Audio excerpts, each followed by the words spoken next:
Claudia Webb. I'm a councillor at Islington Council. This is a true unity meeting. This is about all of us. Killed, injured, or just simply thrown from their homes. These are shocking images.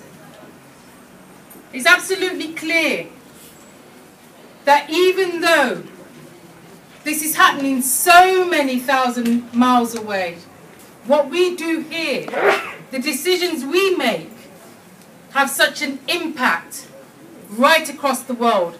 Hello, I'm from Haringey Justice for Palestinians. I'd just like to ask, when are we going to pressure the British government to prosecute British Israelis who are fighting in the IDF? When are we going to prosecute people that fight on occupied land and break international law? If a Muslim goes to fight in Syria, automatically he is a criminal in this state. When will we have justice? Thank you for what I've been listening to. The question I would like to ask is, I agree with what everybody is saying, and I don't have much to add, but I want to find out, how can the Palestinians be protected from this near genocidal onslaught by the Israeli military and their financial and military backers in the West? As been noted, there's decades of oppression by the Zionist ruling class. My question really to any of the speakers is, I don't think this has really been touched at all, is do you think this problem can be ever solved on a capitalist basis? Because the Zionist state, in my opinion, I don't think has any interest in peace or the creation of any kind of secure, independent homeland for the Palestinian people.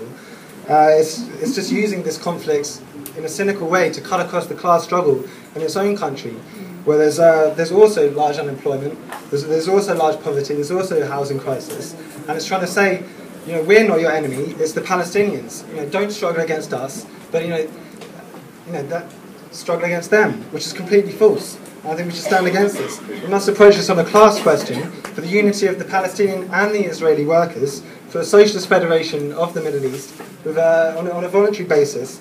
So again, my question is, without removing the capitalists, the bankers, the landlords, and the imperialists, how can you ever really talk about peace, the end of poverty, the end of unemployment, end of exploitation, not just in Israel and Palestine, but across the world? Thank you. This is just a quick suggestion about how we can multiply. When we have an election, we put up posters in our windows saying, vote for this or that party. Why don't we put up posters in our windows with a Palestinian flag on them, and across that flag we can write some slogans. We can write boycott Israeli goods, we can write sanctions against Israel, we can write arms embargo now. And wouldn't it be lovely if the Palestine Solidarity Campaign put such a flag with the appropriate slogans on its website for anyone with their home printer to print out and put up? Thank you. I'm a lecturer at London Metropolitan University, and I'm the University and College Union Equalities Officer for the London region, and I'm a member of the Islington Socialist Workers' Party. And I want to talk about the boycott, disinvestment and sanctions campaign, really, because I think it is absolutely critical, because the demonstrations are massively important, and but what Israel is doing in Palestine will carry on after the current disgusting events are over and done with. And what we need to do is not only stop what's going on at the moment, but we need to free Palestine, and that's a longer term project, really. And I think in terms of boycott, disinvestment and sanctions, as well as boycotting those companies, something we can all do, I think actually at London Metropolitan University what we'll be doing is we'll be arguing that the university immediately breaks all links with Israeli academic institutions. But more than that, actually what I want to see at London Metropolitan University, I want to see the university guarantee that it will not purchase goods or services from any organisation or company that has any links with Israel at all. And I think that's something we need to roll out right across the country. I mean, in Islington, for instance, it's something that the council can do.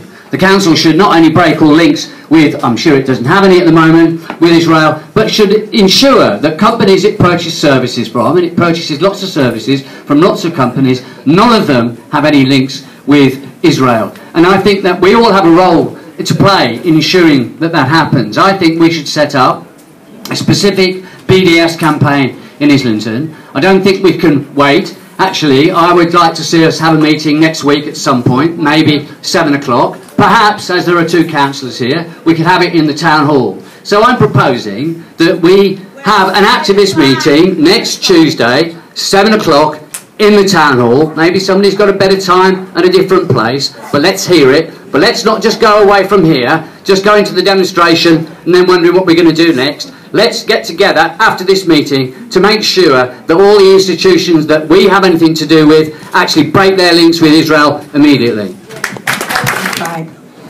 I spoke with Gaza this afternoon, and the nurse I spoke with, her son was killed by the massacre on last Friday, which was effectively authorized by the UN, the British government, the American government and other governments. I hold them accountable for that genocide that is happening in Gaza, and in particular the massacre in Rafah last Friday. She said many people are still buried under the rubble. They have no idea how many people actually been killed last Friday. But other things they told me from Rafah is that they know that Israel plans to ethnic cleanse them into Sinai. So opening the Rafah border, we want the Rafah border to be open for them to travel. But during bombardment, Israel will use it to ethnic cleanse, to transfer them into Gaza. I just want to add a couple of things. There's something we can do here. There's plenty of people here who can actually do it. And that is ensure that no MP, especially not from Islington, is still a member of Friends of Israel. There should be no friendship with Israel. Israel always plan is to ethnic cleanse the Palestinians. Have no mistake.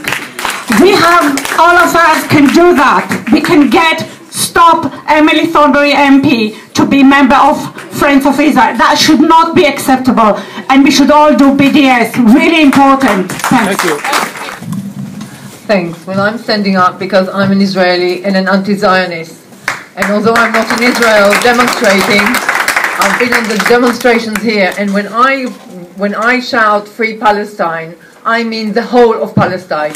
The Palestine that my parents as Jews were born into and grew up in peace with other communities, with Palestinian communities. But I also want to say a word for Palestinian Israelis that live in an apartheid state where they are discriminated against. There is the foreign minister at the moment is someone called Lieberman, who is a Russian gangster, and he wants all the Arabs transferred, all the Palestinian Israelis transferred. Basically, he wants them to have an allegiance. And if they don't want to serve in the army and they don't stand and have an allegiance for Israel, then he wants their passports, the Israeli passports, taken away. So this is really urgent to look at the whole issue of a Zionist state and do away with it. Thank you. What can we do? Is writing to MPs any good? Or if it's something that David Cameron can only do, I mean, what can we do? The other thing is that there is an email for Downing Street, so although we've all signed lots of letters, we can send a quick message via the Downing Street email, just saying immediate embargo, recall Parliament, or whatever you want, but it can be done almost like an extended tweet. I can't tell you offhand, you just go email, Google it, it's there, you'll find it. But do that as well. We must inundate them all with everything. I actually remember being bombed once in my life in the Bangladesh Liberation War, but I had an option then, me and my family, we could flee into India. What I've seen over the last few weeks in Gaza clearly shows that option has not been available to the Palestinians, because the point at Rafah crossing is firmly closed by the Egyptian army. I think it's shameful The Egyptians have done that. You'll see there's loads of apps and things around about the whole list of targets. The approach that we've taken though is trying to discuss with our Palestinian and other campaign partners here who the key targets are. The sort of phraseology we've used is let's jump together. The really effective campaigns have been like G4S or SodaStream, where we've targeted the same firms at the same time. And I agree very much about the IDF people, the people who go to fight. I mean, it's incredible. You have all this stuff. There's 500 people fighting in Syria. Maybe that's true, maybe it isn't. But they may be terrorists when they come back. But there are at least 100 British citizens fighting in the IDF in Israel, and nobody even suggests there's a problem with that, or that they're going to be all over again if we didn't have to go home at some point. But just to say this, that, you know, how can the Palestinians be protected against this Israeli onslaught? The tragedy is it's a long thing, and they've been doing it for even longer. I think it's two things. I think it's the Palestinians themselves standing up for themselves, which they've done with great heroism and great courage for decades now. And none of this, we wouldn't be doing this if they hadn't done that repeatedly and said they are not going to put up with it. Not just with the present campaigns, but the intifadas and all the different things going back, Layla Khaled and all the different people going back a long, long time. The other thing is that we build a solidarity movement and that we build a mass movement in support of the Palestinians. And I think we've actually done that incredibly well in Britain. I mean, we have many faults, no doubt, and we want to do a lot better than we're doing. But if you look at the demonstrations, they're some of the biggest in the world. They are very diverse. We have managed to build on all the different campaigns that we've done, the anti-war, PSC, all the different things, Stop the War, to build a campaign which really is about solidarity. And that is so important because they cannot rely on a single government, or virtually, that's not quite true actually. Some of the governments in Latin America have withdrawn their ambassadors and done things like that, which is very... I wish and I pray that this Palestinian issue do not lead to another world war. I wish not happen this thing. Because previous 2 world wars, we lost a lot of good human beings. We should condemn all the wars, and wars always lead to another wars.